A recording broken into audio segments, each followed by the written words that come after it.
Hello guys, this is your friend and we are back with a new fanfic.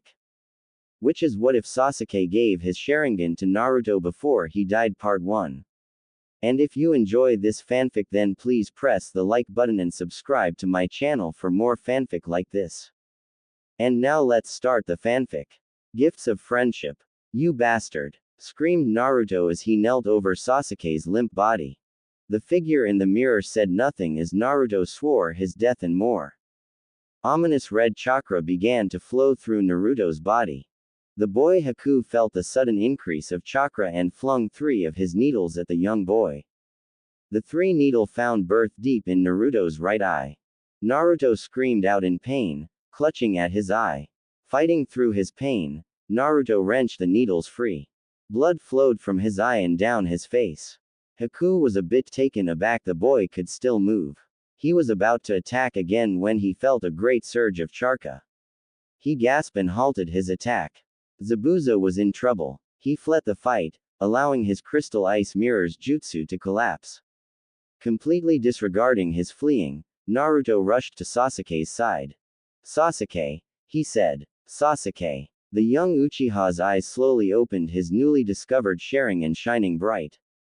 Naruto, he said, I'm going to die, aren't I? Naruto shook his head violently. No, you can't die, he said, pulling Sasuke's head into his arms and lap. You have to restore the Uchiha clan, you have to kill that guy, I'll help, we can do it together, just don't die.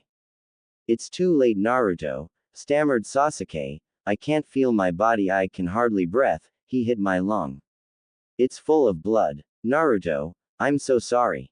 I was so cruel. I was threatened by your quick growth, but some good came of that. We made each other better. We were good for one another. But now I must leave you. I'm sorry I can't help you anymore. We could have been great friends. Sasuke's Sharingan eyes came into focus, focusing on Naruto's closed right eye. He hit your eye. Naruto nodded. I don't think I'm going to be able to use it ever again, Sasuke, he said. A small smile played on Sasuke's lips. Maybe I can help you one last time. He said, here. He slowly placed 2 fingers over his right Sharingan, the completed eye. Then with his left hand he made a C over Naruto's right eye, opening the wounded eye and touching the white his eye with his thumb and index finger.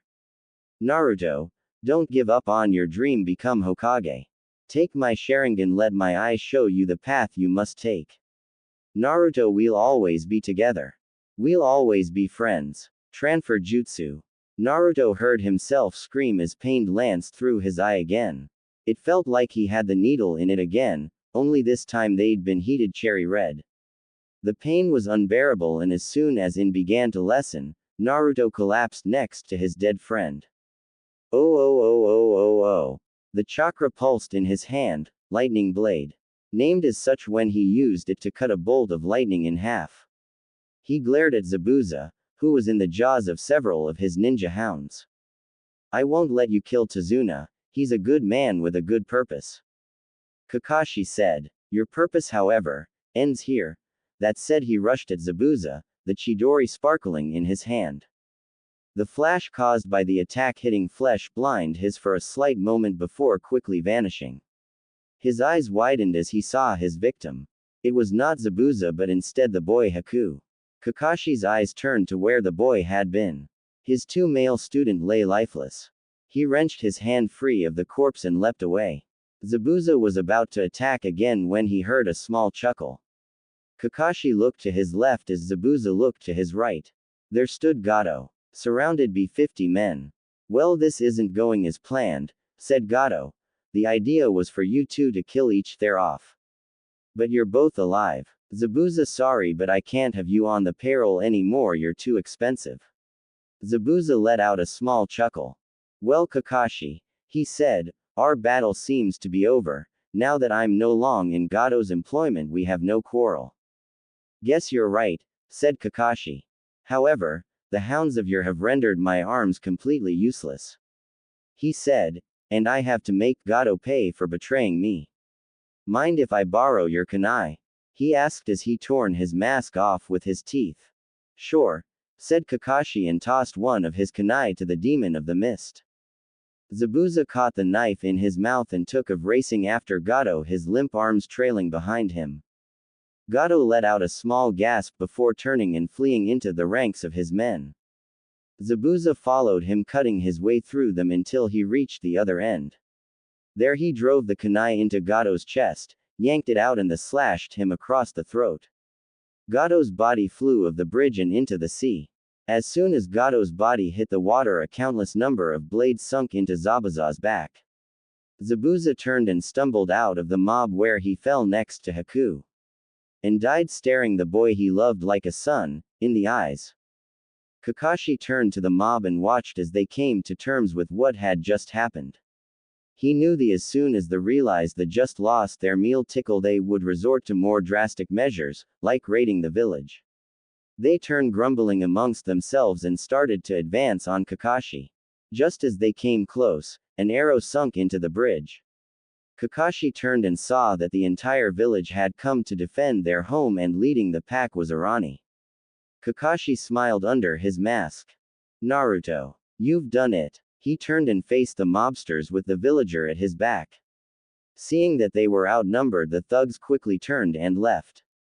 Letting out a sigh, Kakashi pulled his headband over his left eye. It was over. He didn't know how right he was. Sasuke. Naruto. Came Sakura's distraught voice echo in his ears. Kakashi turned and ran to his students. Sakura, he said, and she turned and latched onto the front of his vest. Kakashi checked Sasuke first. Needles covered his body, including some in his left lung. He checked for a pulse. The last of the Uchiha was dead. Then he turned to Naruto. He was covered in needles as well, but when he checked for a pulse, he found one. It was faint but defiantly there. It was then he noticed Naruto's right eye had blood coming from it. Fearing the worst, Kakashi slowing opened the boy's right eyelid. What he found caused his breath to catch in his throat. There, in the right eye of Naruto Uzumaki, was a level 2 Sharingan. Oh. So that's that. I choose the right eye for 2 reasons. 1. Kakashi's Sharingan is in the left and I didn't want to copy it. 2. Because in the fight with Haku in the show and manga, that is the eye that is level 2, the left is only level 1. Broken. Naruto sat with his knees drawn up to his chest as he stared at a small stone headstone. He'd been here every day since the day he got back from the Land of Waves a month and a half ago. It was Sasuke's headstone. Here lies Sasuke Uchiha, last of the Uchiha, a friend forever. He'd read the inscription thousands of times. With his left eye. His right had been wrapped in bandages since the moment he'd woke up. Sasuke had given him the Sharingan, but he had yet to see it. Kakashi insisted he kept it wrapped in a secret. As far as the village knew, Naruto had been severely wounded in the battle against the rogue ninja Zabuza while defending Sasuke after he went down. The only people who knew the real truth were Sakura and Kakashi, not even the third knew.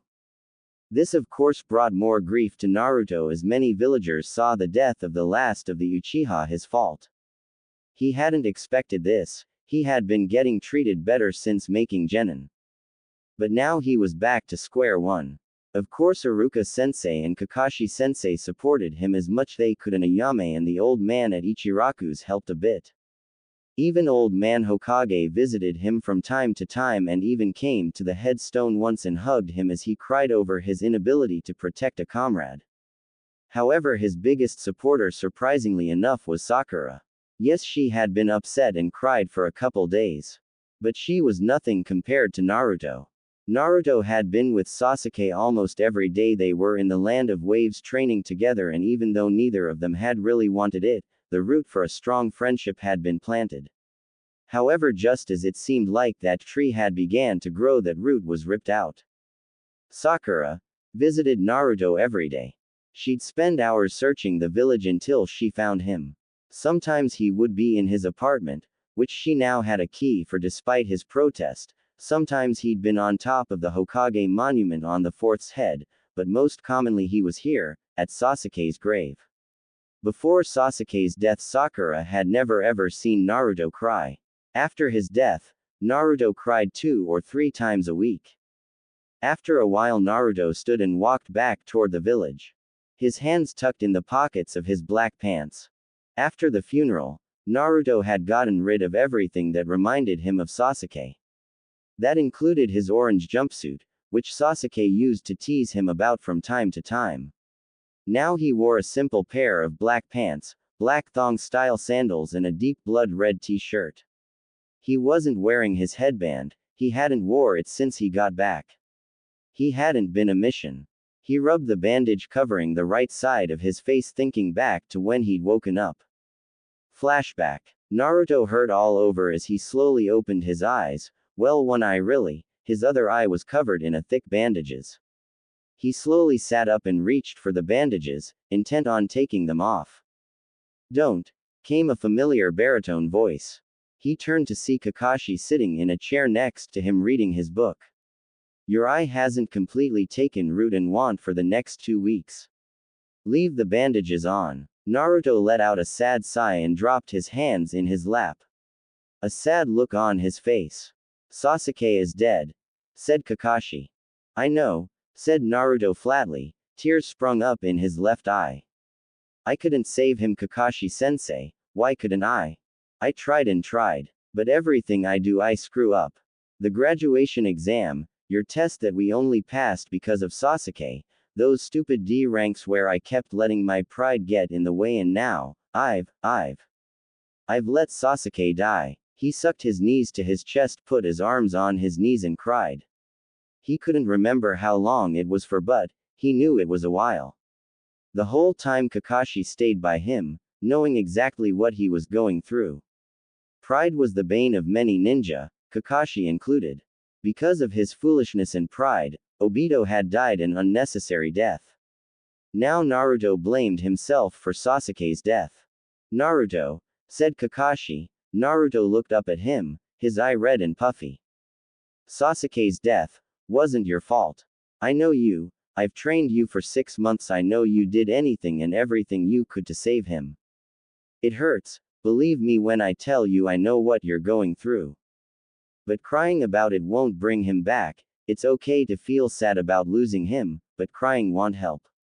Kakashi said all this looking at the far wall. Finally he turned to Naruto. However, on the reverse side of things, don't bear this burden alone either. Sakura and you are going through the same thing. Talk to her, talk to me, talk to all your friends back at the village. Don't just endure the weight of a lost comrade alone. It'll weigh you down and you'll let it take over your entire life.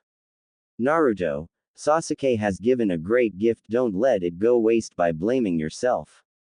It'll tear you up. We'll help each other, Kakashi finished with a small one-eye smile. Naruto's face fell back to look at his hands in his lap. The door opened, causing Naruto to look up and see the last person in the world he'd wanted to face, Sakura Haruno. He'd expected her to start yelling and screaming and insulting him and making him feel terrible. However, as soon as she saw the broken and defeated look in his eyes, she crumbled. Oh Naruto, she whispered as she came to his bedside and knelt down on the floor and wrapped her arms around his neck. You did your best, I know you did. I'm so sorry Sakura, Naruto choked out, I'm so sorry. He cried into her shoulder as she gently stroked his back and whispered that it was going to be okay. Tears sprinkled at the edge of her eyes, but she forced them back. She'd cried over Sasuke's body for 3 hours, now she needed to be strong for Naruto. The 3 days Naruto had been out had given her a lot of time to think. She hadn't been in love with Sasuke, she'd been in love with the idea of loving Sasuke. But when you boiled it all down, it was just a childhood crush. Sasuke was her friend first and now he was gone. But she'd watched at a distance as Sasuke and Naruto got closer and closer each day, despite how much they'd resisted. The teamwork they'd shown in their efforts to free Kakashi from Zabuza's water prison jutsu was a beacon of that friendship. And now, just as they both were finding their first true friend, Sasuke had been killed and it broke Naruto. Sakura refused to be weak right now, there would be time for that later. Right now Naruto needed what little strength she had to offer. Naruto struggled to get his sobs under control with staggered ragged gasps. Shish, shish, shish, Sakura soothed, trying to help him calm down.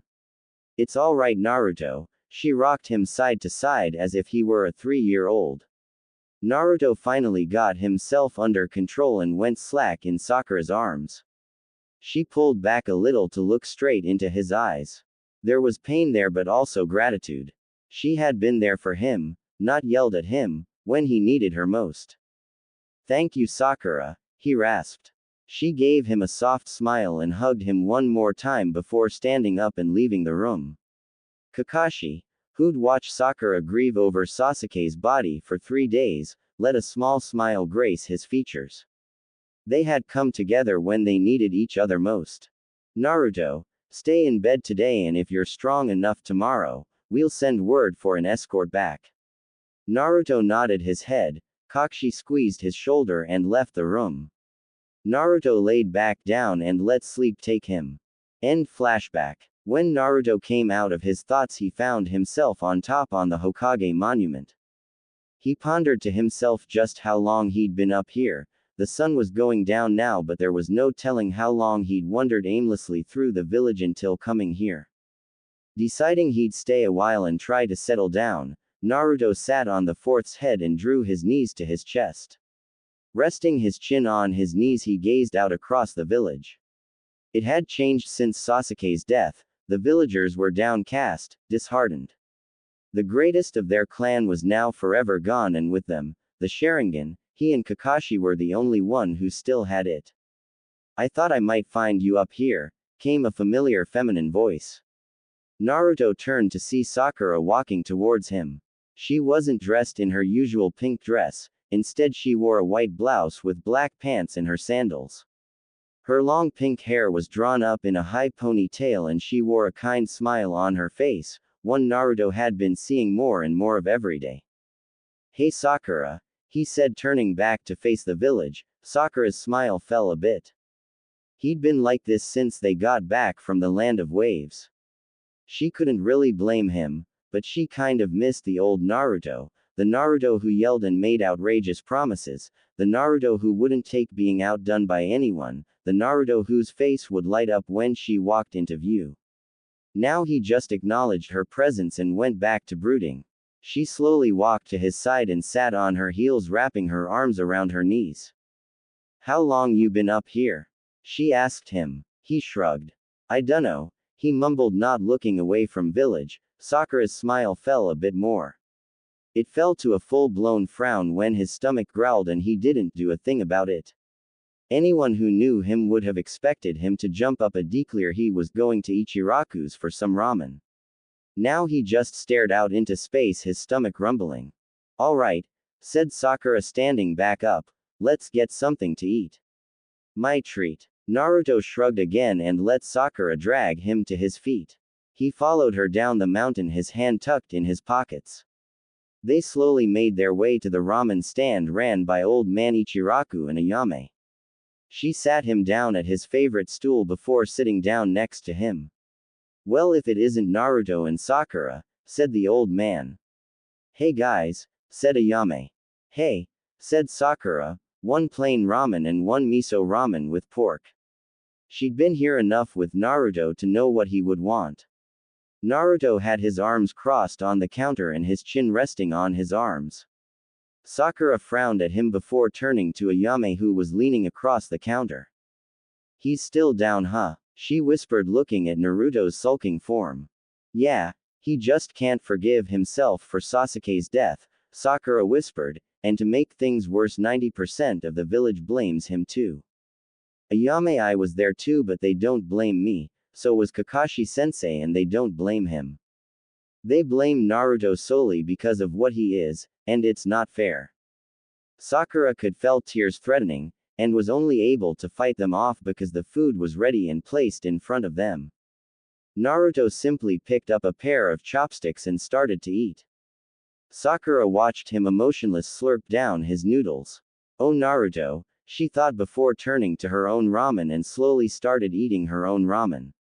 They ate in silence, and as soon as he was done, Naruto stood up and tossed a few bills on the table and left.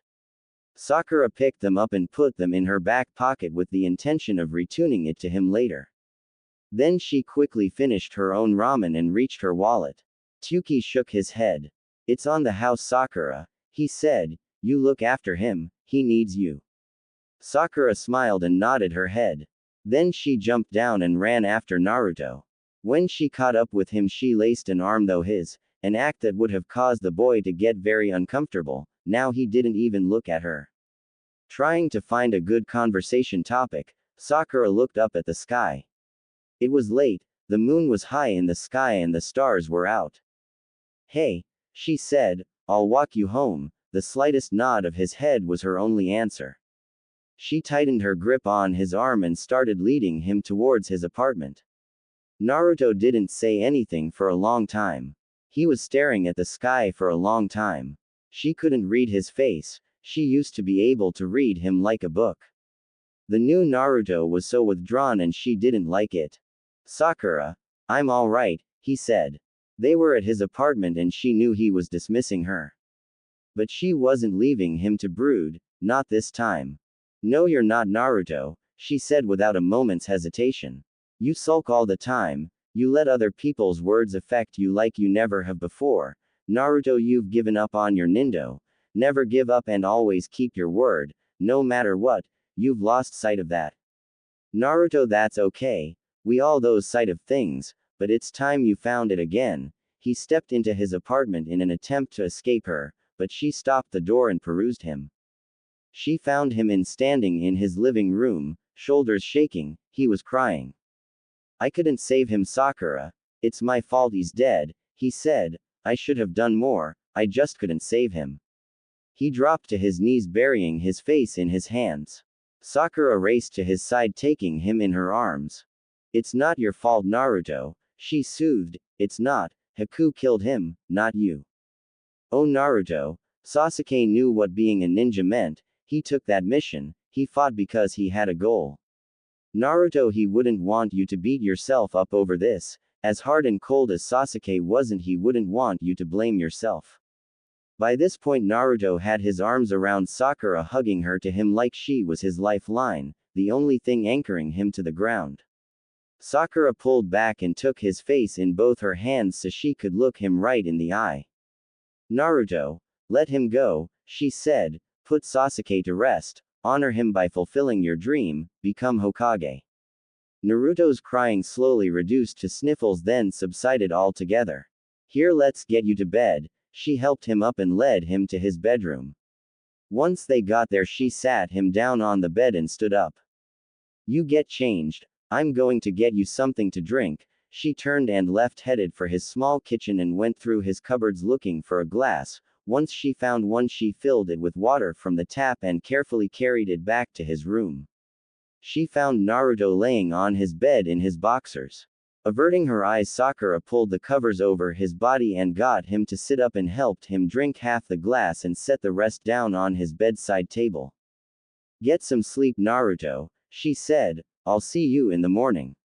Naruto sagged back down under the covers and rolled onto his side. Good night, Sakura, he said, a hint of the old Naruto in his voice. Sakura could help but smile. Good night, Naruto, she replied before leaving his room. Out in his front room, Sakura located the clock. It read nearly midnight. She lived clear across the village. By the time she got back, it would be 1 o'clock, if not later. She stared at his couch for a minute before finally giving into her body's needs and collapsing into its welcoming embrace. Sleep took her quickly. Oh. Naruto woke the next morning with a raw throat and a sore face. He'd cried a lot last night and knew that without Sakura's help things could have gone very wrong. He climbed out of bed and located his pants after pulling them on. Naruto downed the rest of the water Sakura had left of his bedside table last night and left the room. He walked into the front room to find Sakura asleep on his couch. He smiled a small smile as he remembered her words from the night before. She'd saved him in ways she would never realize. He turned to look at the clock to find that it was 11 in the morning, time for her to get up.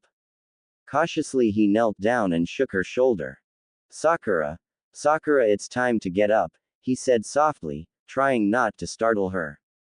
After a few more shakes, her beautiful green eyes fluttered open. She stared at him for a minute before flushing and averting her gaze. Confused, Naruto looked down and saw that he was from the waist up. He mumbled an apology before rushing back to his bedroom and pulling on his shirt. He walked back into his front room rubbing the back of his head. Sakura was still on the couch but now sitting up smiling fondly at him. "Hey, thanks for last night," he said. She shook her head. "There's no need to thank me, Naruto," she replied. "You needed help and I was more than happy to give it." He nodded in thanks and turned towards the kitchen. "You hungry?" he asked. "Yes, I am," she said, laughing. "Well, let's see if we can't find you something for you to eat," he said as he opened his small fridge. After some rummaging around, he produced a tray of bacon. "Care for some pancakes and bacon?" he asked. Sakura giggled. "You can cook?" she asked. He shrugged. "Kinda," he replied, pulling out the rest of the things he would need.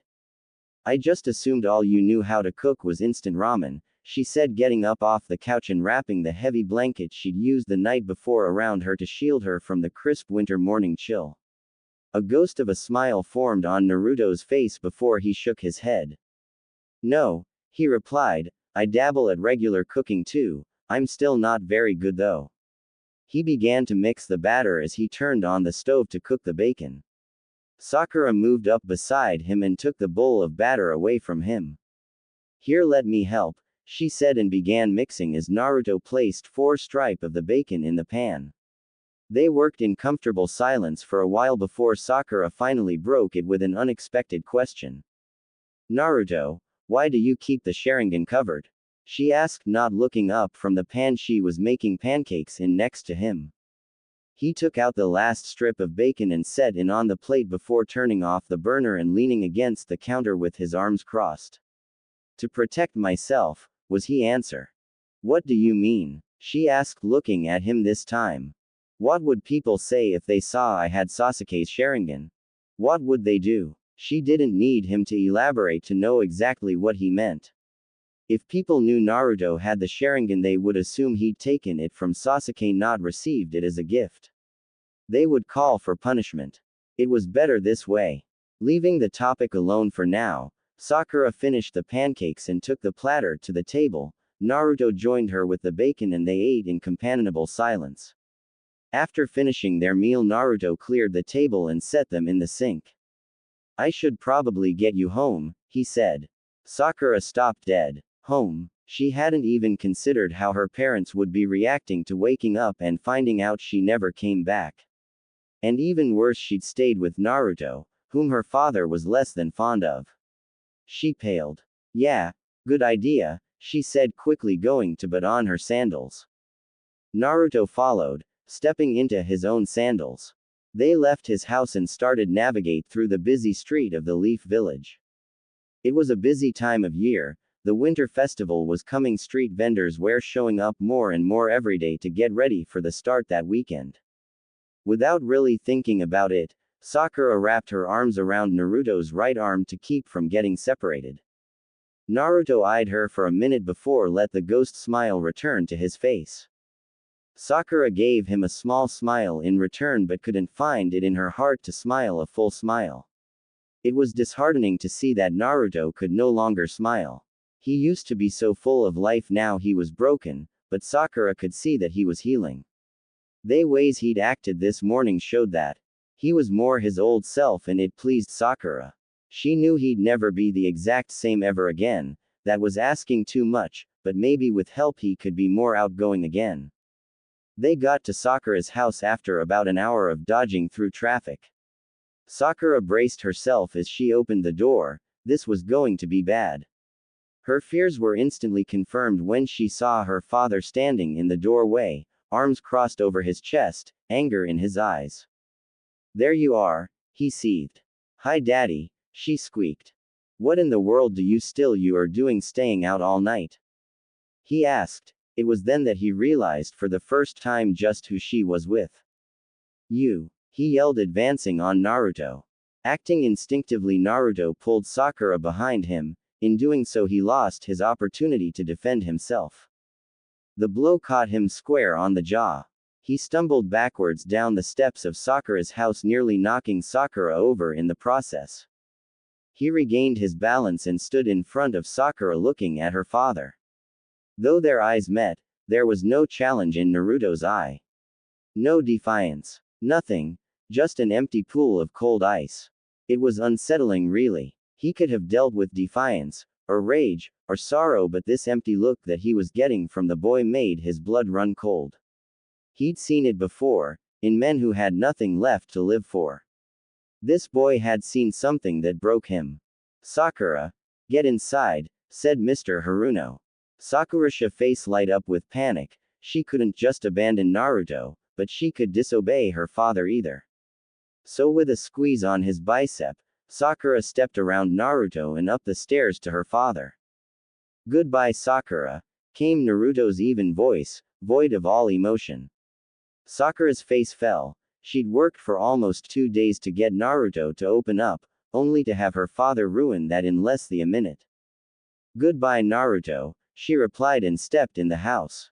Mr. Haruno glared at Naruto a bit longer before going inside the house. Naruto was left standing at the bottom of the stairs alone. After staring at the door for a minute, he turned, stuck his hands in his pockets and left, headed for Sasuke's grave. Oh oh oh oh oh. Sakura rounded on her father the moment he closed the door. Why'd you do that? She demanded, furious with him. He had you out all night, Sakura, yelled her father. You may be a ninja, but you are still my daughter, and I will not have you out all night with trash like him. He pointed towards the door. Trash, trash, screamed Sakura. Naruto is a lot of things, daddy, but he is not trash. He is the most caring, self-sacrificing, dependable person I know. He needed me last night and I was more than happy to be there. I know you saw the look in his eyes. He's dead inside. He watched his best friend killed in cold blood right in front of him. I spent all night and this morning trying to get him to open up, and just when I started making a little bit of progress, you ruined it. Tears were now flowing freely down her face. Her father was rooted to the spot, completely speechless. Once he didn't respond, Sakura turned and fled up the stairs and into her room, where she collapsed on her bed and cried. Downstairs, Takashi Haruno stared after his daughter, feeling like the scum of the earth. Movement caught his attention and he turned to see his wife Aki giving him a look of complete disappointment. How much did you hear? He asked. I heard the whole thing, Takashi, she said. You've completely destroyed our daughter. That boy is all she has right now, and I could tell just from the small glimpse of him I caught out the window, he isn't doing well. The disappointment dripped off her words. He needs her. Takashi looked at the floor, hating himself. Oh oh oh oh oh oh. Hey Sasuke, Naruto said as he sat down. I can't stay long, I just wanted to say hey. Back again, Naruto, came a male's voice. Naruto turned to see Kakashi standing behind him. Oh hey Kakashi-sensei, said Naruto, turning back to Sasuke. Naruto, stand up, Kakashi's voice told him he better do it. So Naruto dragged himself to his feet, ready to get yelled at again. His jaw still ached where Sakura's father had hit him. What is it, Kakashi-sensei? He asked, not really caring. Kakashi's answer caught him off guard. Naruto, it's time I taught you to use Sharingan. Healing. Damn it, he thought to himself as he raced through the trees. I am so late, they're gonna kill me. He sped up, trying to reach his destination on time. That was until he missed a step and went crashing down to the forest floor.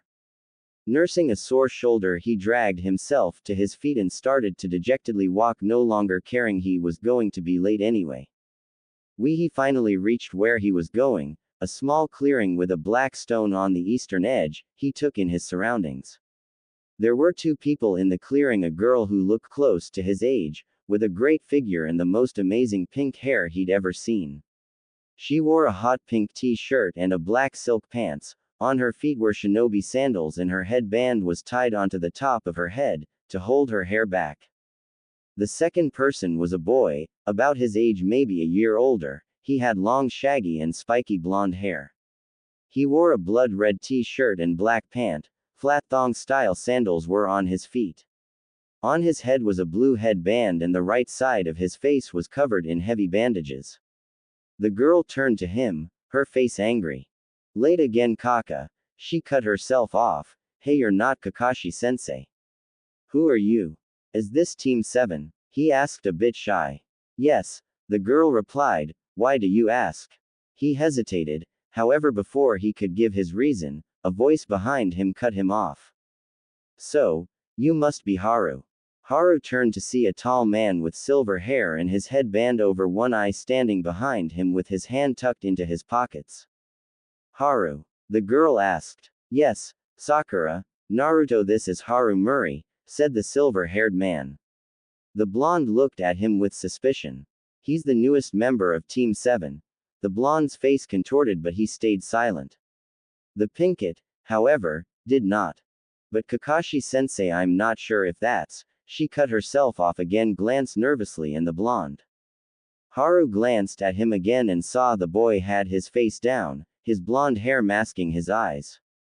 Haru didn't have to be a mind reader to see that the boy was against this idea. He just hoped he would blame him. It wasn't his choice.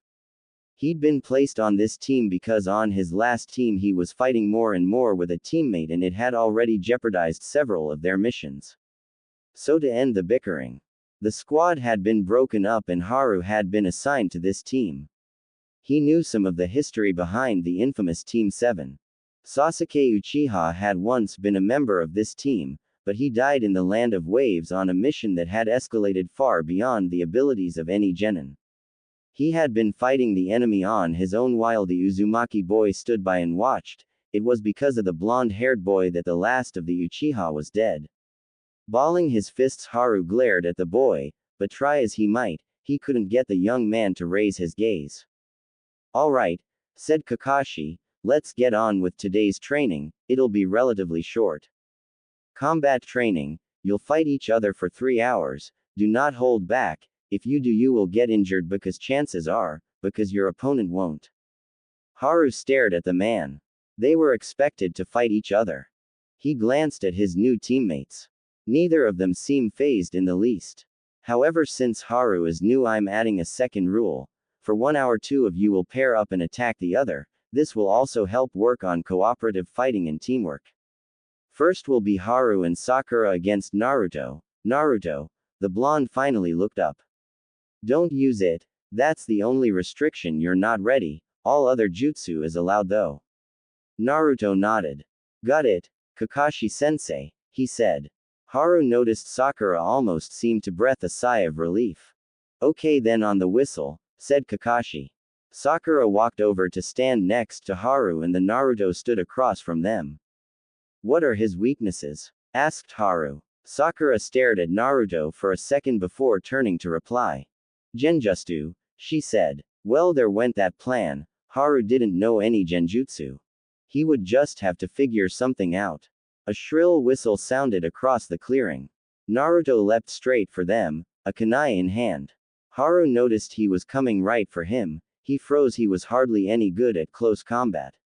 He closed his eye waiting for the cold bite of steel. That was until a ringing met his ears. He opened his eyes and saw Sakura standing in front of him blocking Naruto's kunai with her own. To looked over his shoulder at him.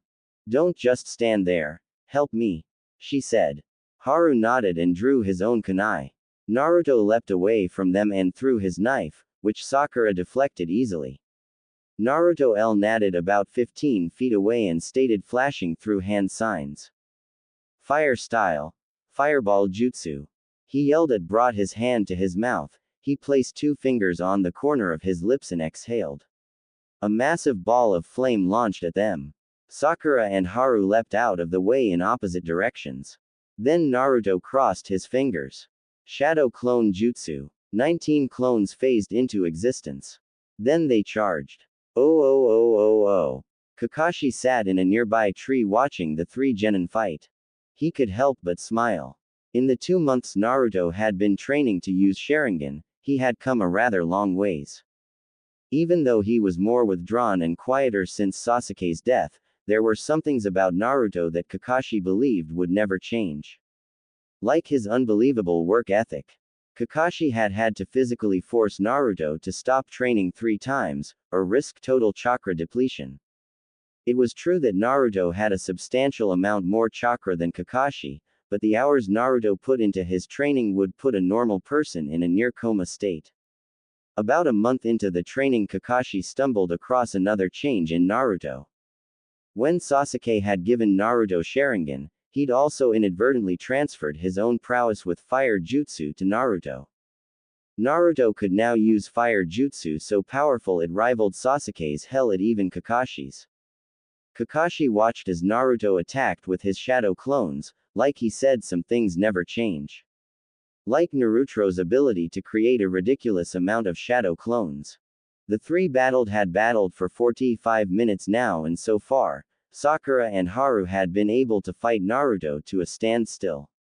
Though Naruto had improved in leaps and bounds, Sakura had improved quite a bit too. She said that her total inability to do anything against Zabuza and Haku had opened her eyes, and she had committed herself to training, even joining Naruto and Kakashi at times when they were training with Sharingan. The buzzer went off. "Alright, switch," yelled Kakashi. "Naruto and Haru versus Sakura." The transition was flawless. Naruto and Sakura just leapt into the air and switched places. They resumed battling. Sakura struggled a bit more than Naruto did. But that was to be expected. Naruto was the strongest genin on their team. Haru, on the other hand, well. Flashback. "You wanted to see me, Lord Hokage?" asked Kakashi, stepping through the door to the Hokage's office. "Ah yes, Kakashi," said the Hokage, "I have news for you." "What is it?" asked Kakashi, curious. "I've found a replacement for Sasuke on your team," he replied. Kakashi had been afraid of this. "Lord Hokage, I don't," started Kakashi, but the village leader cut him off. "You don't think Naruto is ready?" he said. "Kakashi, we need Team 7 up to full strength again. We need you to start taking missions again. Here, this is a dossier on your new student." Kakashi took the papers from the Hokage and began to flip through them. "You can see why I put him on your team." "Yes, this boy," said Kakashi, "is terrible. Only 5 successfully completed missions, all D rank, he has almost no fighting skill, his scores were worse than Naruto's." "Exactly," said the Hokage, "he's quite behind, and since you have 2 of the most advanced genin of their generation, I was hoping they could rub off on him." Kakashi saw his reasoning but still wasn't sure it was a good idea. "Lord Hokage, Naruto won't like this, he doesn't want to replace Sasuke," said Kakashi. "I'm afraid he would just push Haru away." But the Hokage was having none of it. "Kakashi, I've made my decision," he said. Kakashi bowed. "Yes, Lord Hokage," he replied and turned. "We'll have a training exercise tomorrow. Please have him meet us at Training Field 7. The Hokage nodded. End flashback. Kakashi had been right. Naruto wasn't working with Haru at all. He was fighting Sakura on his own. Haru was being left behind. Oh. Naruto threw 3 more kunai at Sakura as he flipped over a branch and launched himself at Sakura. Haru stood on the ground watching, not believing what he was seeing. Naruto was good, really good. Naruto dropped to the ground in a crouch, his left knee bent, his right leg straightened out to the side. He looked over his shoulder. "You plan on helping any time soon?" he asked Haru. Haru hesitated. Naruto scoffed and raced at Sakura. "Why'd I even ask?" He leapt at Sakura, aiming a kick at her head. She ducked it. He landed behind her. She turned and swung at his head. Naruto leapt backwards, landing on his shoulders, and kipped right back to his feet. He threw a roundhouse at her head, which she spun under, drawing a kunai. Naruto drew his own kunai and parried the incoming attack. They stood locked like that for a couple seconds before a buzzer sounded. "Alright, last switch," said Kakashi from his tree. "Sakura and Naruto versus Haru." Naruto heard Haru gasp. Sakura and Naruto stood side by side before looking at each other and nodding. Naruto threw 3 shuriken. Haru gasped again and leapt to his left. Naruto and Sakura sprinted at him, Naruto leading. Naruto dropped to one knee and delivered a hard straight right to Haru's stomach. Haru doubled over and stumbled backwards several feet. Sakura jumped onto Naruto's shoulder and leapt into the air. She caught Haru in the side of the face with a hard kick. Haru flew another several feet to his right and landed hard on his back. Naruto jumped into the air, spun a couple times and fell straight at Haru, his right leg bent. Haru rolled to his right and avoided the deadly knee which landed only a couple inches from his face. He leapt to his feet. Sakura ran at Naruto, who was still in his crouch. Placing a hand on each of his shoulders, she cartwheeled over him and caught Haru with each of her feet. Naruto jumped to his feet and rolled across Sakura's back. He brought a right punch down on the top of Haru's head, snapping the young boy's head down, then delivered a left uppercut directly into his face. Haru hit his back hard, his breath rushing from his lungs. He laid on his back looking up at Naruto and Sakura, who were standing over him. Neither breathing really hard.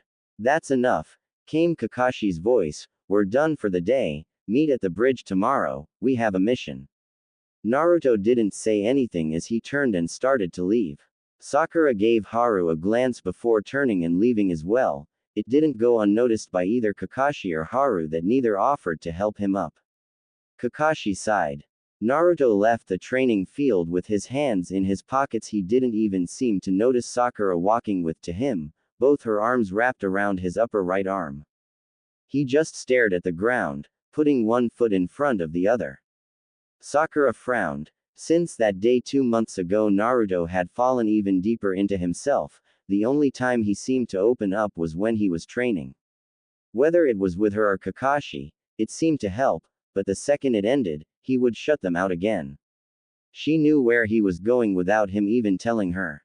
"Hey Naruto," she said, "once you get done visiting him, come find me. I'll be in the town market, okay?" He nodded and continued on his way.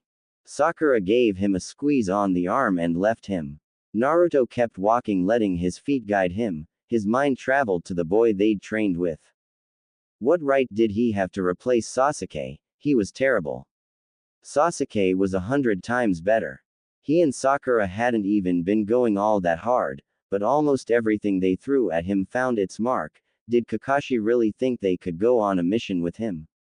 He reminded him of himself, his old pathetic self who hadn't been able to protect Sasuke. It made him so angry. He looked around and realized he was standing at Sasuke's headstone. "Hey man," he said, squatting down and brushing off the few leaves that covered it. "Sorry I'm late, I had to train with Kakashi-sensei and Sakura."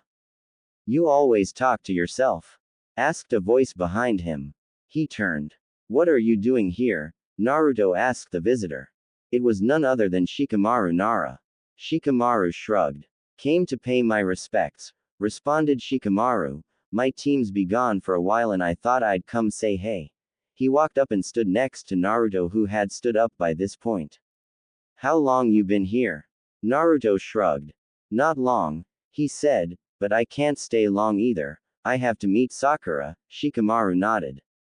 "Well, it was great seeing you again, Naruto," Shikamaru said. Naruto nodded and turned to leave. He tucked his hands in his pockets and hunched his shoulders. After walking for a good 10 minutes, he's the village market. Was a wide area in the middle of town full of stall vendors and street shops. Naruto scanned the area for Sakura's distinct pink hair. He found her standing at one of the stalls, next to a girl with blonde hair. "Ino." Naruto turned to walk away, but Sakura must have turned around because she called out to him. "Naruto, there you are," she called. He turned to see her racing towards him.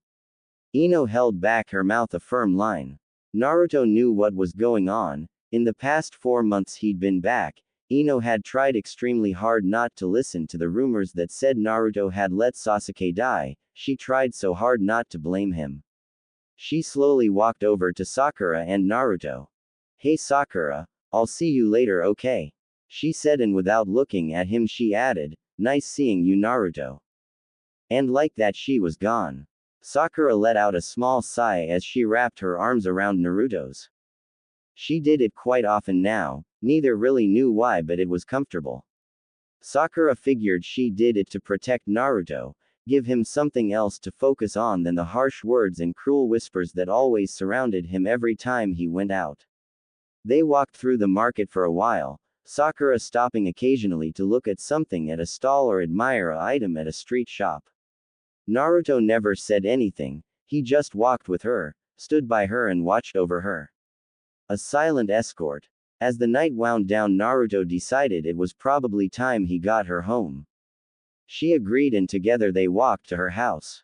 It was a good 30-minute walk. As they walked, Sakura couldn't help but look up at Naruto's calm stoic face. He was actually quite handsome, and Sakura knew that if she hadn't been so obsessed over Sasuke when he was alive, she probably would have been quite attracted to Naruto while they were in the academy. Though part of her was glad she wasn't back then, because she knew if she had had a silly school girl with a crush like she had been with Sasuke, she wouldn't have been able to put her ridiculous behavior aside and help him like she was now. Smiling to herself, she looked back down at the ground, slightly tightening her grip. Naruto glanced at her from the corner of his eye before turning his gaze back forwards. In time they reached her house. Naruto walked her up the stairs and stood at the doorway as she reached for the doorknob. But just before she could grab it, the door opened and none other than Takashi Haruno stood there waiting. Naruto went a couple of steps down, not want to get into a confrontation with since his last one, he'd been able to avoid the man, but now they were standing face to face. Naruto, he said. All Naruto could do was just blink. The man had never used his name, no one really did. Takashi looked at the sky. It's kinda cold tonight, care for a cup of tea before you head home?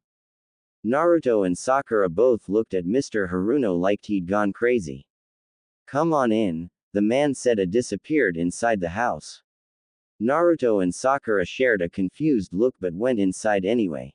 They found Takashi and Aki in the kitchen talking in low whispers, however as soon as they say them enter, the husband and wife fell silent.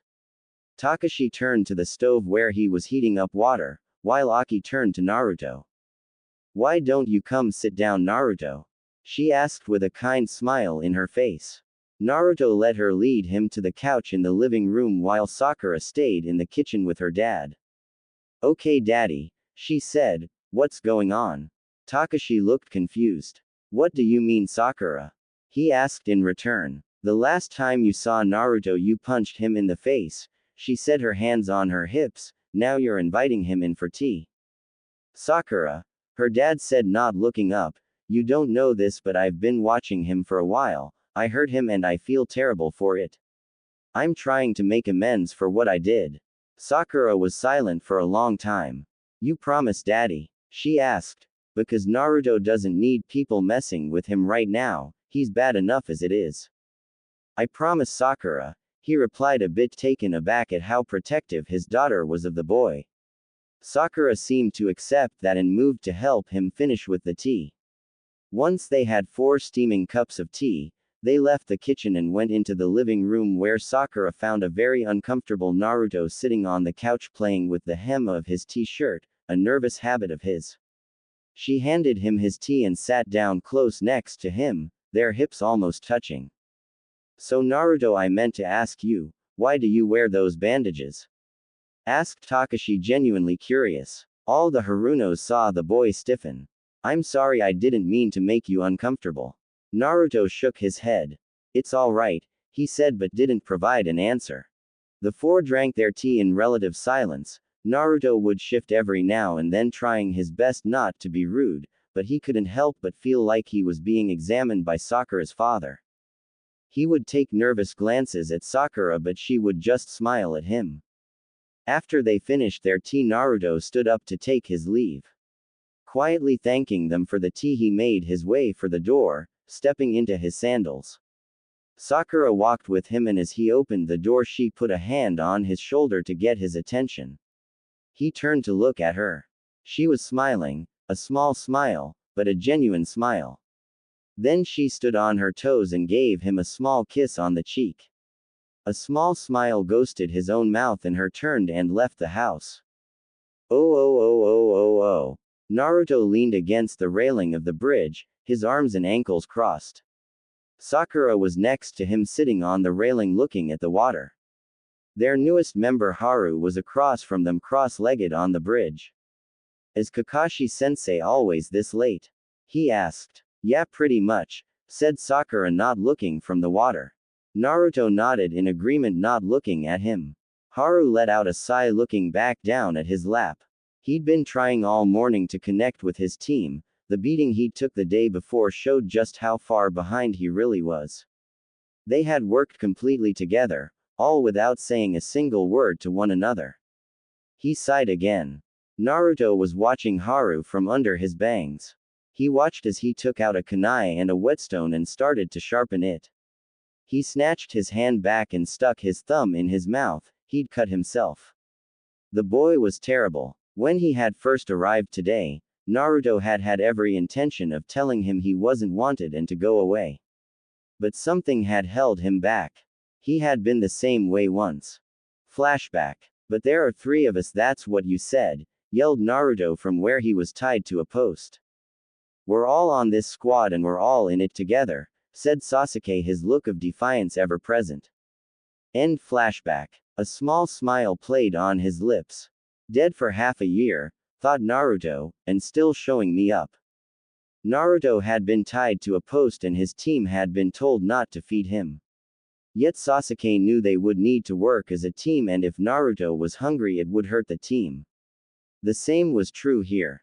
Haru was weakened behind, that hurt the team. He had to do something.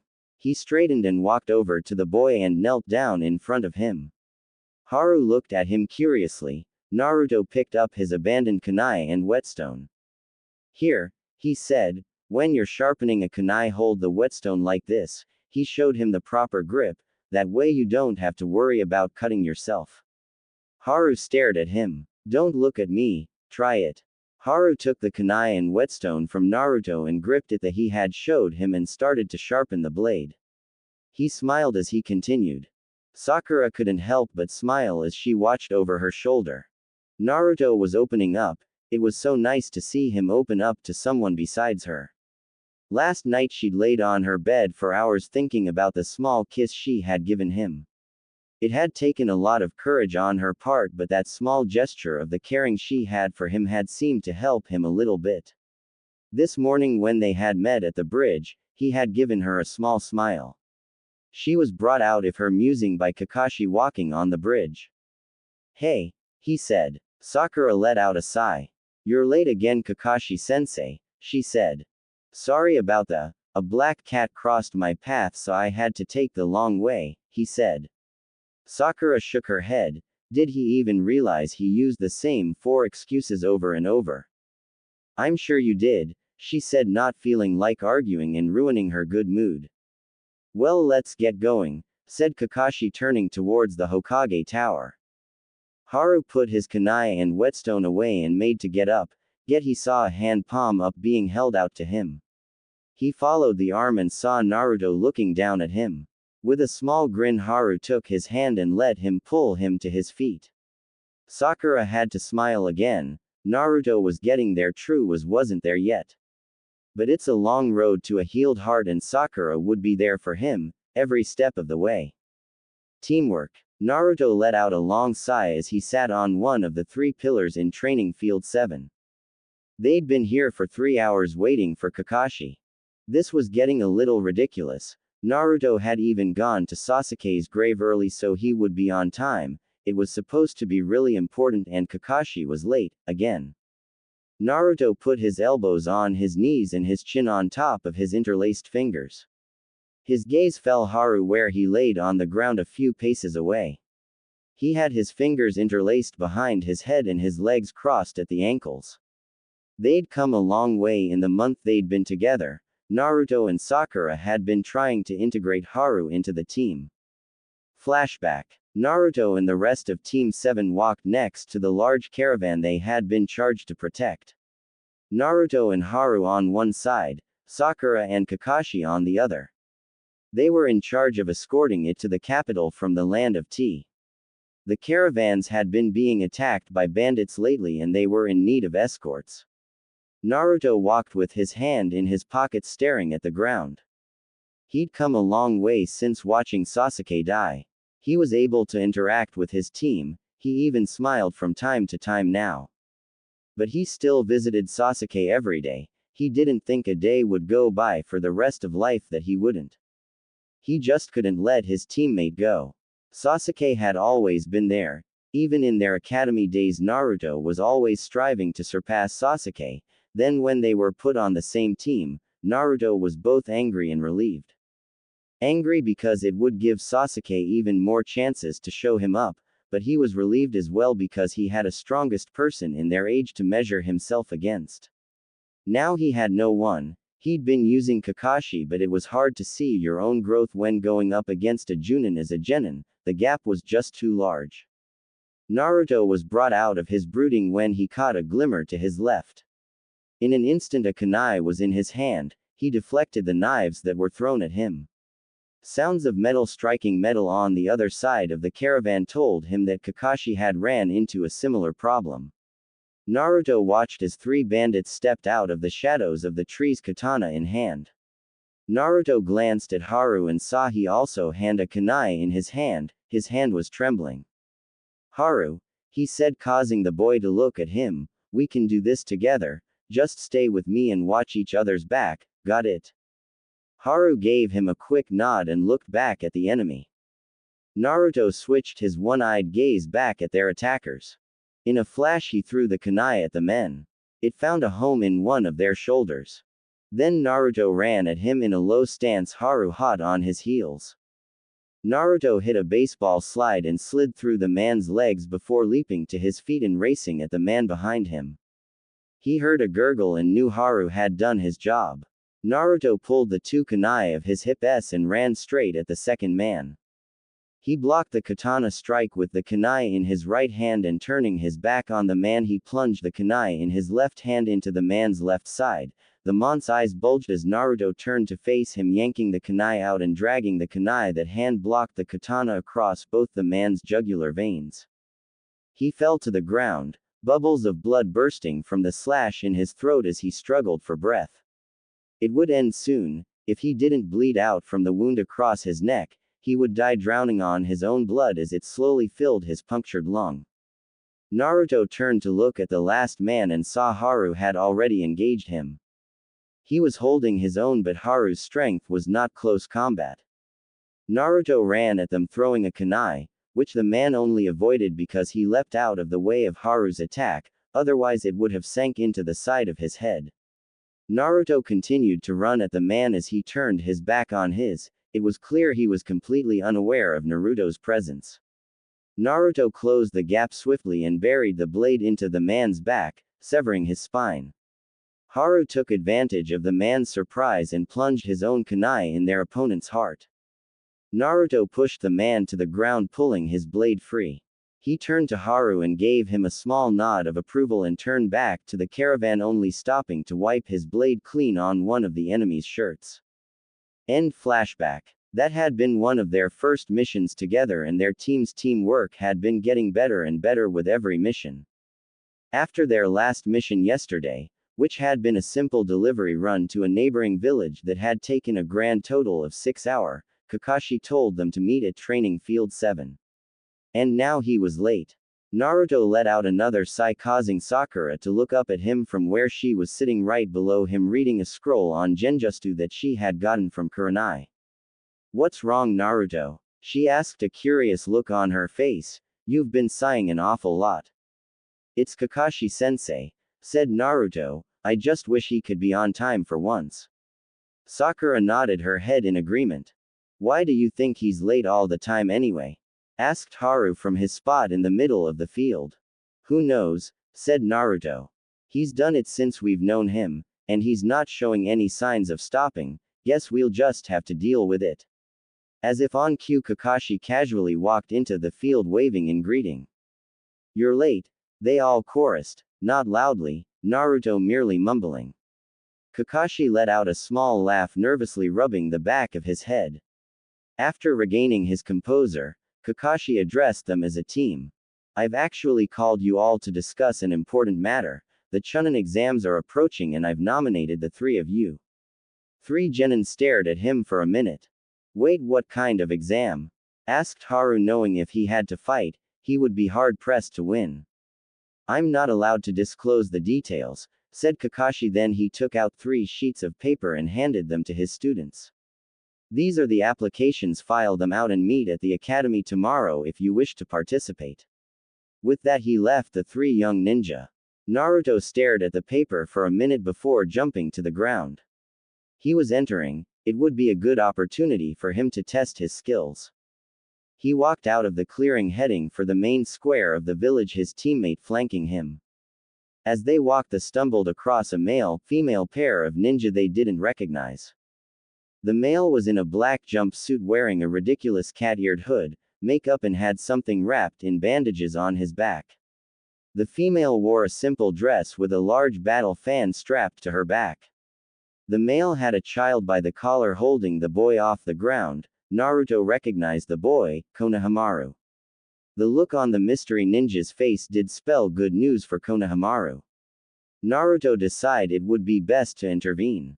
Put him down, he said, not drawing his hands out of his pockets. What? Said the ninja. You got a problem too, punk. I do, said Naruto. I have a problem with you harassing the people of my village. He glanced at the boy's forehead. Sand ninja. You are clearly here to take part in the up-and-coming Chunin exams. It would be a shame if I had to have you expelled from the village for disturbing the peace. Kankuro, said dark voice from somewhere to Naruto's right. Put him down, you're embarrassing yourself and our village. A young man stood in the underside of a tree branch, his arms crossed and a large gourd on his back. The boy in black seemed to get scared suddenly and dropped Konohamaru.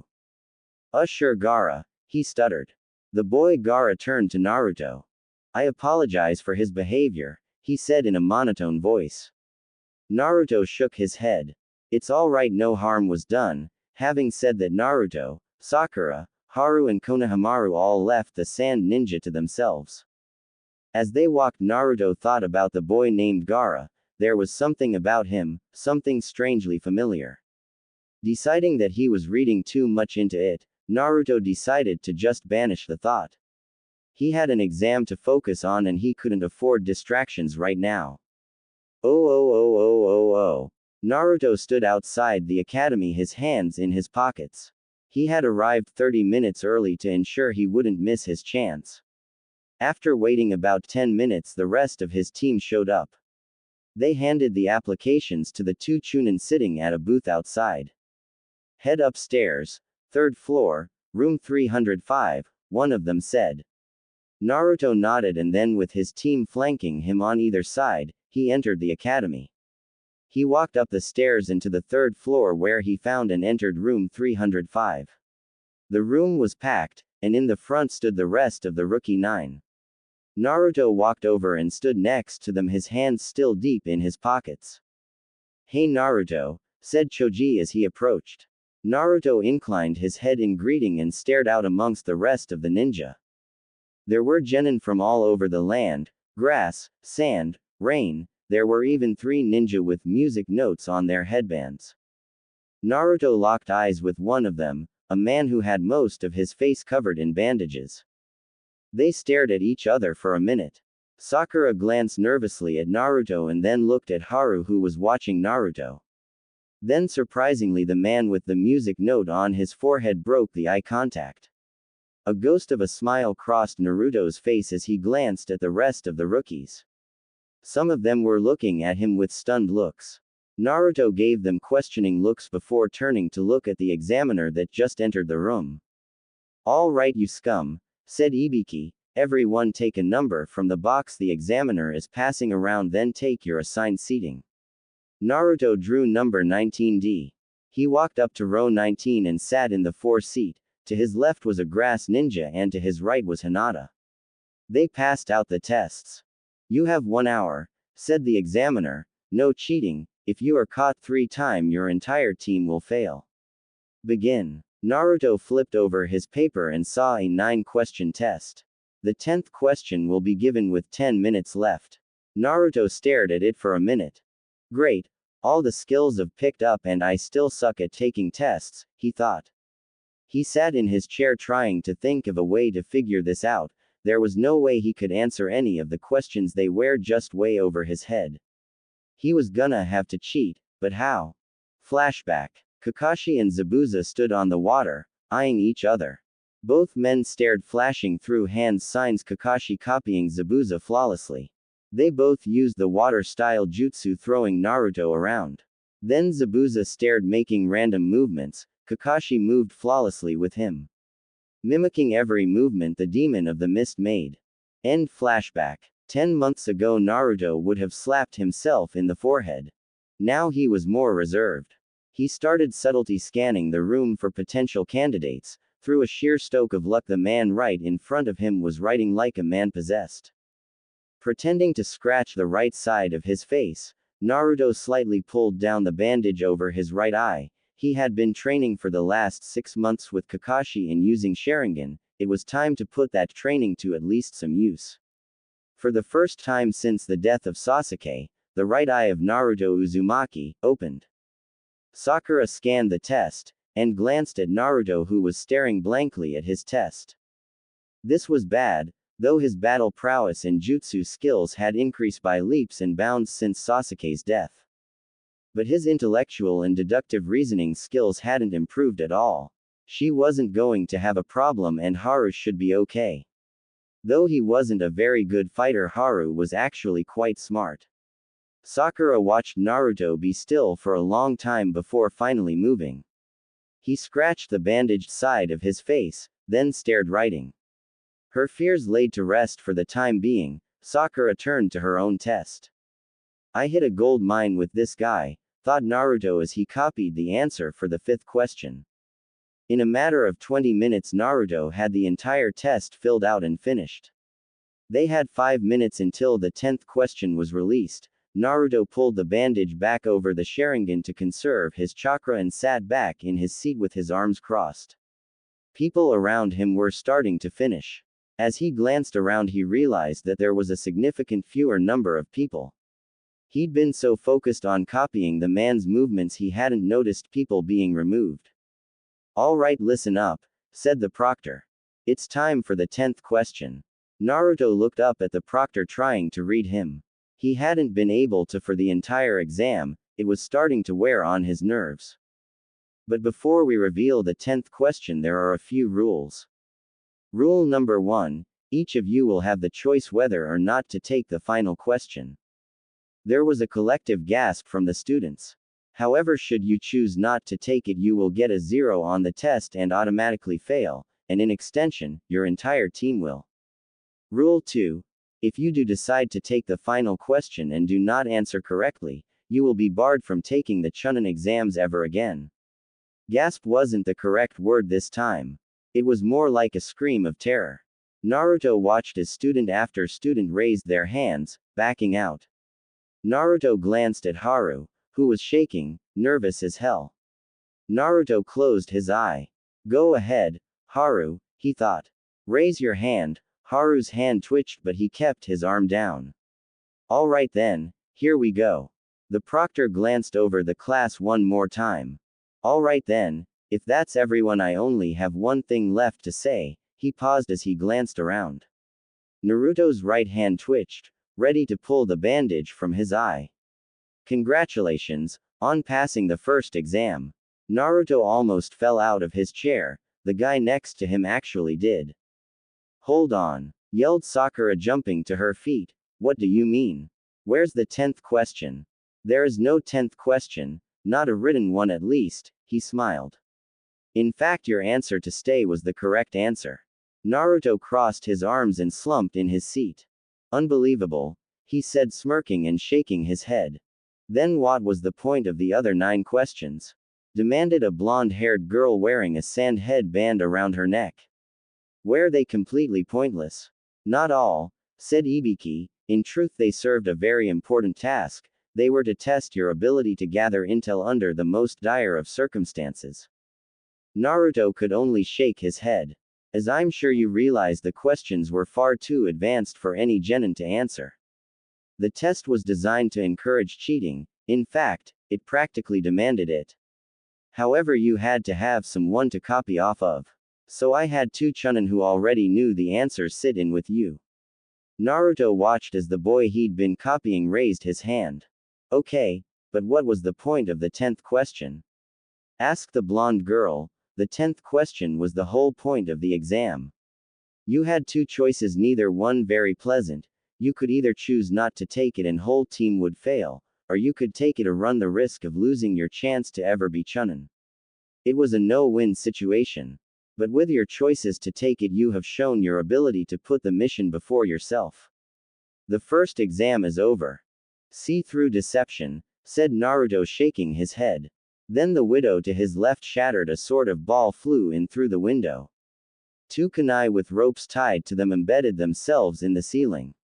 A woman with purple hair and a tan coat stood in front of the newly erected curtain. All right, boys and girls, you ready for the second test? She yelled. Good. Then follow me. No one moved. Oh, okay, stuttered Naruto with a raised eyebrow. You're early, came Ibiki's voice from behind the curtain. Again, she faltered. Then Ibiki stepped around the curtain and the two shared word in whispers that Naruto didn't catch. All right, meet me tomorrow at the 44th Battle Training Zone at 8 o'clock tomorrow morning, the woman said, dismissed. Naruto stood up from his seat and exited the room, his hands tucked in his pockets. He walked down to the ground floor and exited the building, headed for home. His teammates soon joined him. Hey Naruto, said Haru walking up on his right, how many questions did you answer? I could only get 5. Naruto smiled. I got them all, said Naruto. Sakura gave him a weird look before a look of understanding crossed her face. Gave her a faint smile before looking forward again and continuing on his journey home. I'll see you guys tomorrow, said Haru and leapt off. Would you like me to walk you home? Asked Naruto looking back at Sakura. Sakura shook her head. Actually, I'd visit with you for a while, she said. My parents are out of the village on business and won't be returning for a week. Naruto nodded his head and turned toward his house. They reached his house in short time and soon found themselves sitting on his couch. Though he'd intended to stay up and talk with Sakura for a while, Naruto found himself growing very drowsy very quickly. In a matter of minute, his head was cradled in Sakura's lap and he was fast asleep. The next morning Naruto woke on his couch, a petite form curled against him. He lifted himself up a bit and looked around, his clock read 6 o'clock. They had an hour and a half to get the 44th battle training ground. He gently shook Sakura awake and watched as her beautiful green eyes fluttered open. Sakura, we gotta get up, he said. She stretched her whole body against him. He felt his face heat up slightly. After she got off the couch, Naruto sat up and put his face in his hands, rubbing it vigorously, trying to wake up. Then he stood up and followed her out of the house. They ran to the training ground and made it with a half-hour to spare. Haru was already there waiting for them. About time you two decide to show up, he said, giving them a smirk. Yeah, sorry about that, said Sakura, rubbing the back of her head. Kinda overslept. Haru gave them a knowing look before turning to face the forest. So this is where we're taking the next exam, he said, looking up at the looming trees. Should be pretty interesting. Naruto followed his gaze into the trees. They looked ominous and he couldn't help but agree, it did look like it was going to be interesting. Movement to his right caught his attention and he turned to see Shikamaru and his team approaching them, followed by the other 3 rookies. Soon the rookie 9 were standing together in a small mob and at their head stood Naruto. They were outcasts here, having only been genin for a short time. Even most of the leaf genin looked on them with partial disgust. The only ones who weren't were 3 in the far back. 2 boys and a girl. Team Guy, led by the child prodigy Neji Hyuga. Naruto turned to face his own team and the rest of the 9, forming a small circle. So looks like we're all still in it, said Kiba, glancing around. Yup, said Choji, smiling. What do you suppose the next task will be?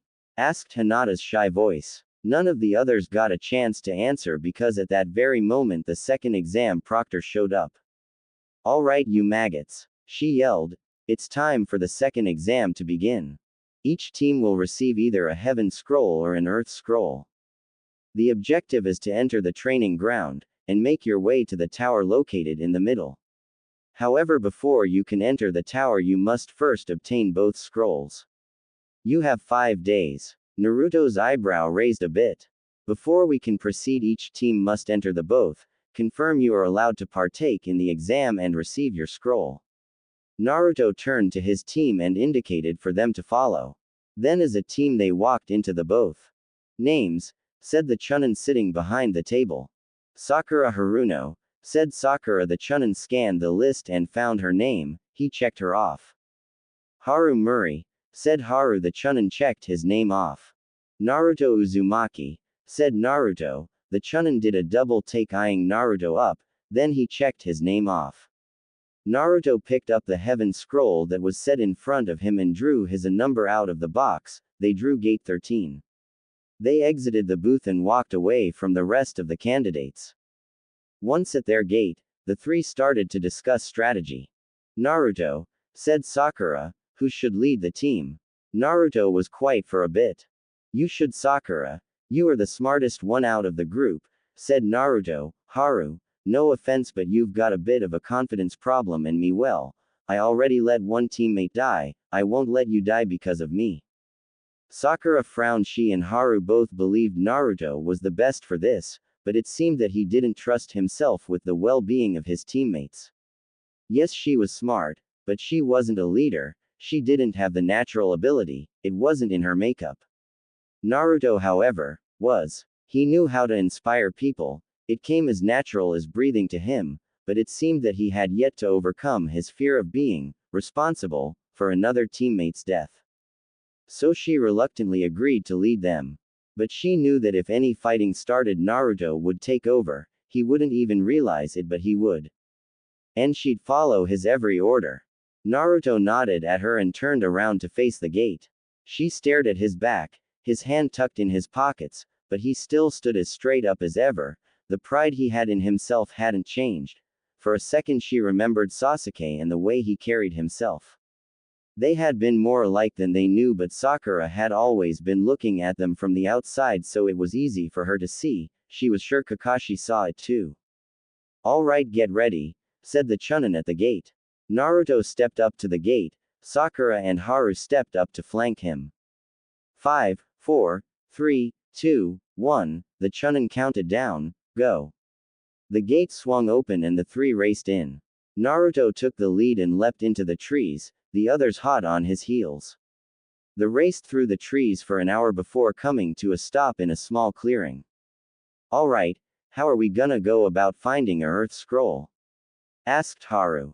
We can't split up, but we'll lose time if we just wander around aimlessly, said Sakura, so for now we continue to head for the tower. Naruto and Haru nodded and leapt off to follow their leader.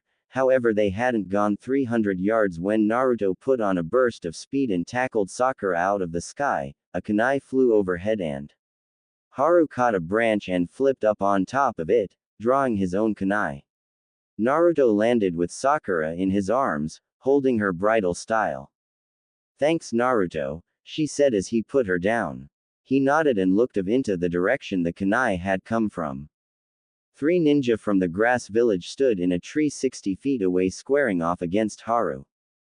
Haru leapt into the air and threw his blade. The 3 scattered. Naruto and Sakura used the distraction to leap back into the fight. Naruto slipped of his pack and flipped it open. He pulled out a crescent-bladed-like object and threw it to Haru, who caught it and landed on a nearby branch, blocking a shuriken with the blade. Then he spun the blade once. 3 identical blades sprang forth. Haru was holding the weapon of Sasuke Uchiha, the Demon Wind Shuriken.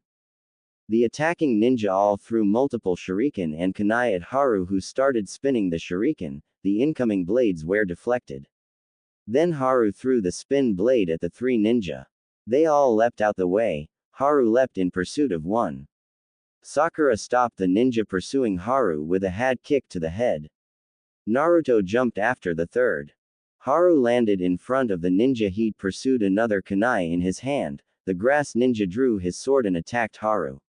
Haru sidestepped the attack, plunged the kunai through his hand, pinning him to the tree. Then Haru stuck his hand out and caught the demon wind on its return path. Continuing its rotation, he passed the blades through his neck, severing his head from his shoulders. Sakura landed in a crouch and launched herself at the grass ninja. She punched him in the face and followed up with a knee to his stomach. Then she drew a kunai and he drew his sword. She attacked him with a stab which he dodged and trapped her arm between his body and his arm. He tried to cut off her head, but she dropped down and grabbed his leg. She pulled it out from under him. He lost his balance and fell from the tree. Sakura dove after him, her blade held in a reverse grip. They both crashed to the ground. Her blade pierced his chest and heart. Naruto and his opponent face each other, neither moving, neither breathing. The grass ninja twitched. Naruto started his hand signs. Fire style. Fireball jutsu. He breathed a huge flame at the grass ninja, who dropped of the tree branch and fell to the ground. Naruto dropped down after him, drawing his two kunai off his hips, holding them in reverse grips.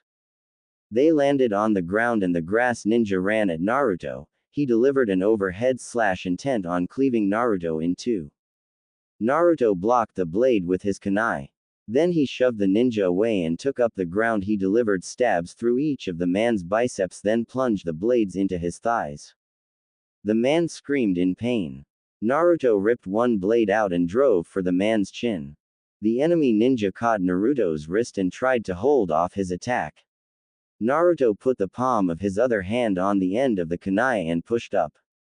The two struggled against one another, but the man's wounded arms quickly gave out. Naruto drove the kunai through the man's bottom jaw and into the roof of his mouth, and then the blade pierced his brain. The man suffered the most unbearable pain known to possible, then he died. Naruto wrenched the blade free and kicked the corpse over. He turned to look at his other teammates. They were both fine. Haru had the demon wind in his hand and was in the process of wiping it clean. The other two enemies were dead. Haru collapsed the demon wind and tried to hand it back to Naruto.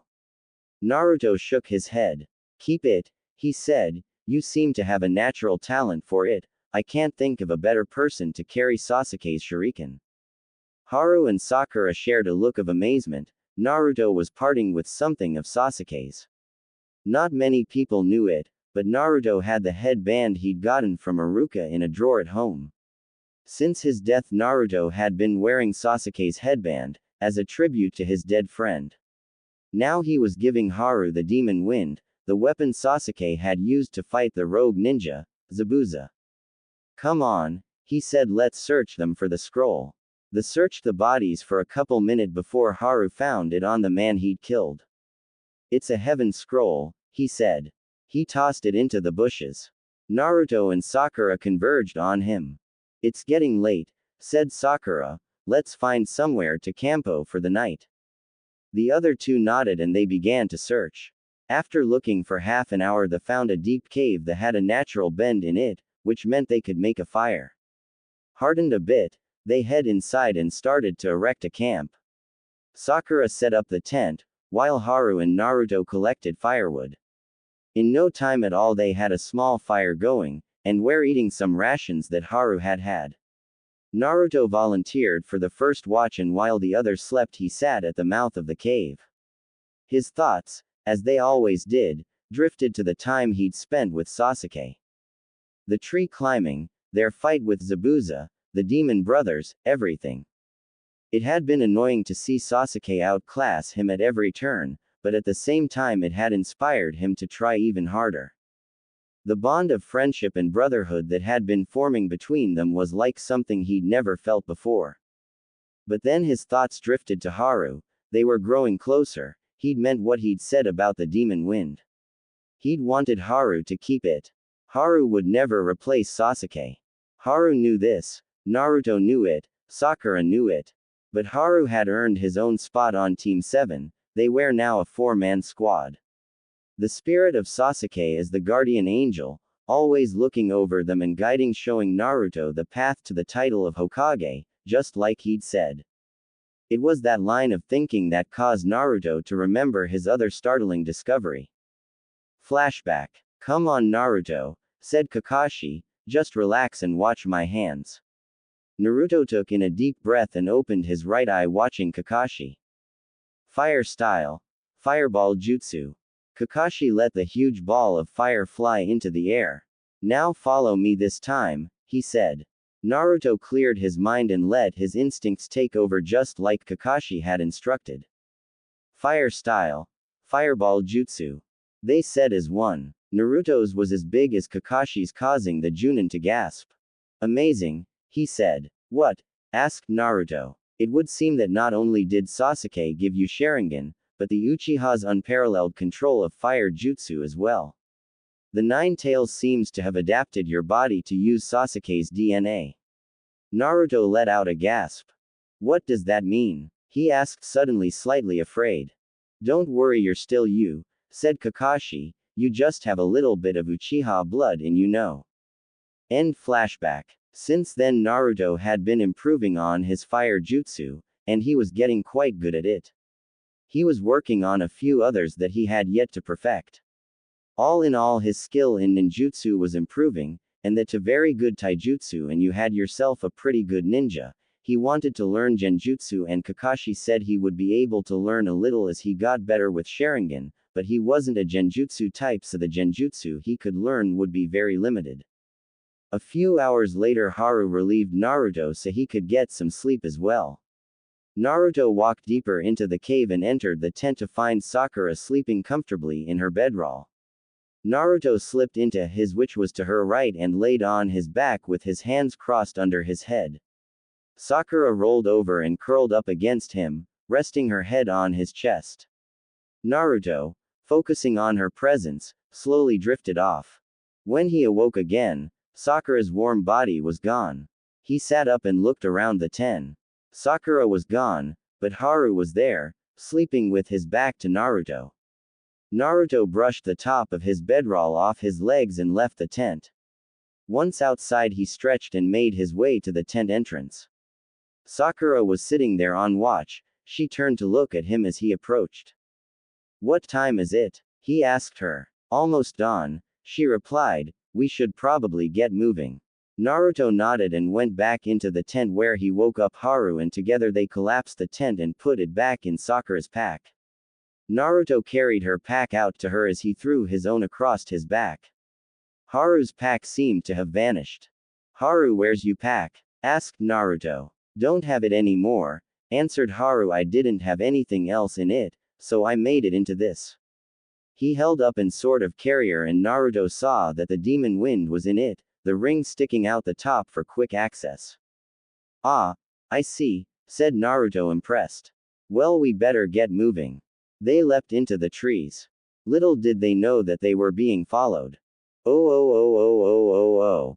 Dosu, Kin, and Zaku watched their targets leap into the air and off into the trees.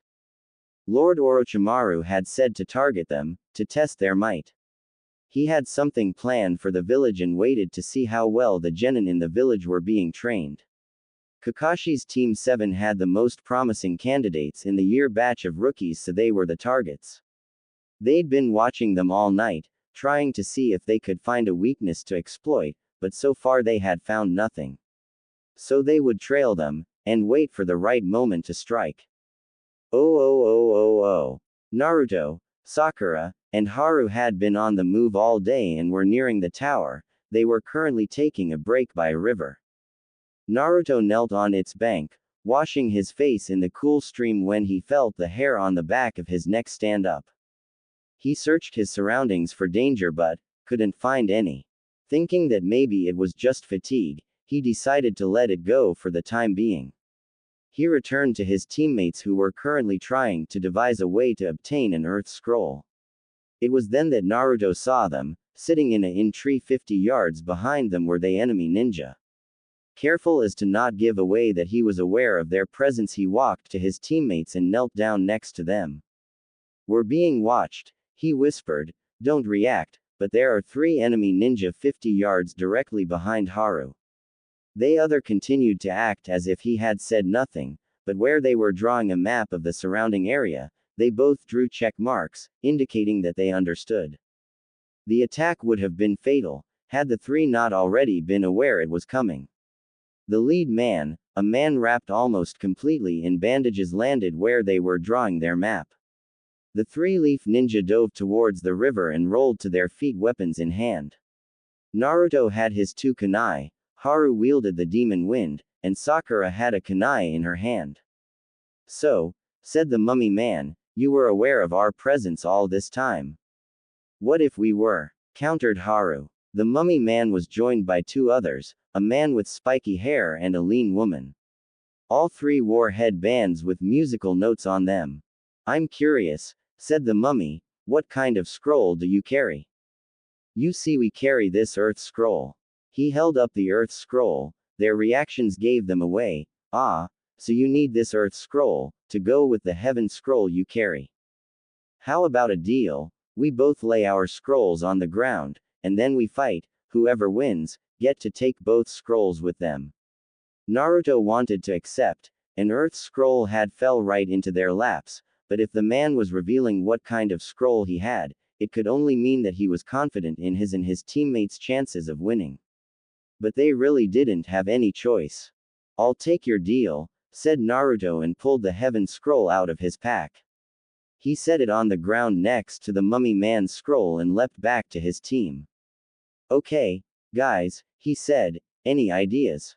Yeah, I've got one, said Sakura, but I'm going to need time, 2 or 3 minutes at least. In the world of a ninja, 2 minutes was a lifetime, 3, an eternity.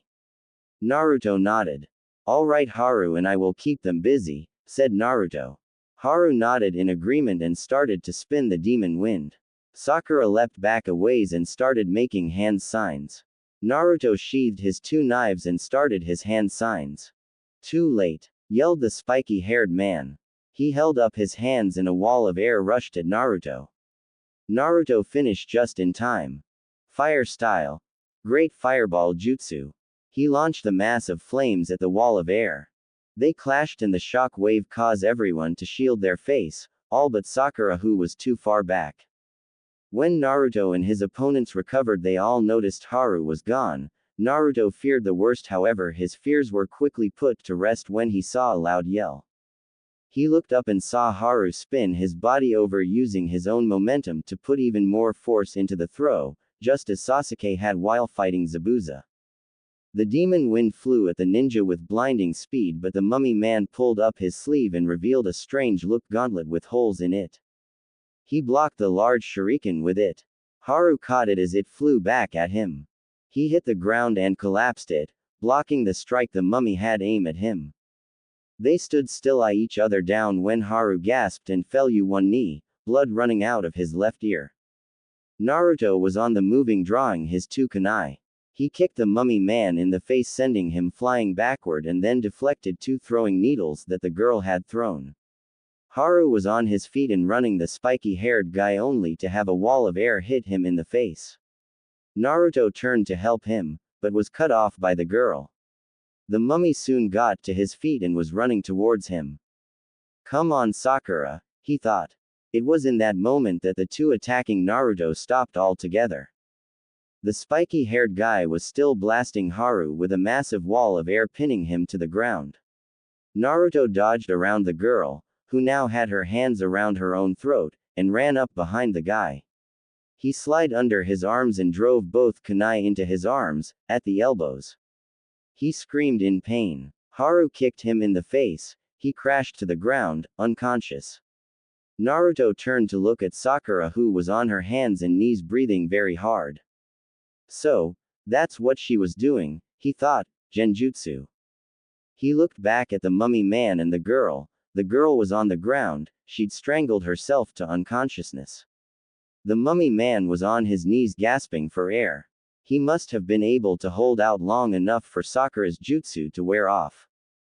You are indeed powerful, and we underestimated you, said the mummy man. The earth scroll is yours, please let us go.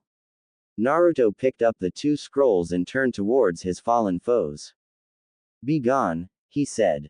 Thank you, until we meet again. he stood up and carried of both off his teammates. Naruto quickly joined Haru at Sakura's side. Sakura, that was amazing, he said. I'm still trying to get the hang of it, she said. It take a lot of my chakra and I can't hold it for long. It's okay, said Naruto, you held it long enough for what we needed. Look. He held out the 2 scrolls. We've got both scrolls, let's rest here tonight and head for the tower in the morning. No one disagreed. Oh. Naruto, Sakura and Haru gazed up at the tower as they walked inside. It wasn't as large as Naruto had expected up, it was a decent size. They stepped into the room labeled 13 and closed the door behind them. It had taken most of the day to reach the tower, so there were still 3 nights and 2 days until the test ended. They would be here for a while. They started searching the room, when Sakura found a large poster on the wall. After reading it, she turned to her 2 teammates. I think we have to open the scrolls now, she said. The other 2 looked at her curiously for a second before following her orders. Haru and Naruto each took a scroll and opened it. They started to smoke, so the 2 threw them away, drawing their weapons. When the smoke cleared, Iruka-sensei stood in front of them. Congratulations on passing the second exam, he said. Iruka-sensei? Asked Naruto. That's right, said his old sensei. Why are you here? Asked Sakura. Well, I'm here to explain the exam, he said. And what it means to be Chunin. You see, a Chunin is a leader. The exam demanded teamwork and it was up to the leader to get their team to work together as a cohesive unit. Secondly, it pitted you against the other. The team had to decide who to approach each obstacle. One through teamwork could this exam be completed. After his explanation of the exam, Iruka asked them about the challenges they had faced in the forest before finally wishing them good luck on the next exam. The next 2 days passed slowly, but it gave them time to replenish what chakra they had used in the forest. After the time limit was up, the door in the back of the room opened. This led into a hallway where the rest of the qualifying team were. They all followed the hall into an huge room. On an elevated platform stood each sensei of the remaining teams, the second exam proctor, and the third Hokage. All right, each team line up in single file, said the exam proctor. After lining up, the Hokage spoke. First off, I'd like to congratulate each and every one of you on reaching the third exam, he said. As he spoke, Naruto glanced around. Shikamaru and his team made it, Kiba and the others too. The team from the Sand Village, and the Sound team that had fought Naruto and his team. And 2 other Leaf teams, one was Team Guy and the other had no one that Naruto recognized. Each person looked rather strange, and silver-haired man with glasses was in the front. Now, the Hokage, it's time to, he was interrupted by another Leaf ninja dropping from the roof. Lord Hokage, he said, as proctor for the third exam, I, Hayate Gecko, wished to address them. Very well, said the Hokage. Hayate turned to them. Hello everyone, he said. Before we can begin the third exam, we have to have a set of preliminary bouts. What the hell for? Demanded Kiba. Frankly speaking, said the proctor, we didn't expect this many of you to make it.